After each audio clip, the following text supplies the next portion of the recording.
Since 2010. Yeah. It was the trial was, I think, shortly after the arrest with a prelim, and then a trial, and then an appeal to the Court of Appeal of Ontario, and then an appeal to the Supreme Court of Canada, and now it's back for sentencing. So it's been a long time waiting. What do you think of the sentence? I think it's fair. It's what the defense and Crown asked for.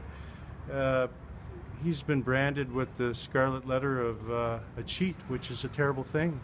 And he's going to have to do a lot of things to make amends for shooting up a horse with a performance-enhancing drug. I mean, it's a terrible thing to be found guilty of, but he's not public enemy number one. He's a person who made a serious error in judgment, and he shouldn't go to jail for that, but he should get a criminal record, which is what he got. Brian, do you think this sends a message? Because some people out there are going to hear, oh, a fine of $3,750. That doesn't seem like a lot for what he did. Do you think it still sends a message?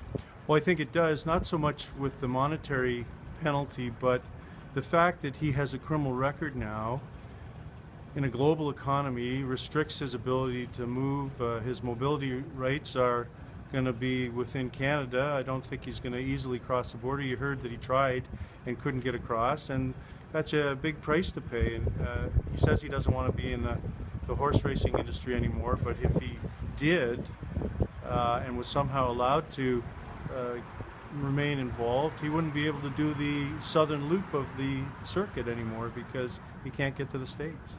What was the thinking behind prosecuting this criminally as opposed to how it's always been done in the past? Good question. The OPP came to me and asked me about prosecuting the matter criminally. They had done a lot of things in the investigative stages with surreptitious cameras in the stables, and they had a good evidentiary base, and they said that some of the penalties that were being imposed by the Racing Commission were not enough to deter people, so they felt that we should go on the criminal ranks, and we did. And we'll just see how it all shakes out as far as less or more cheating within the industry.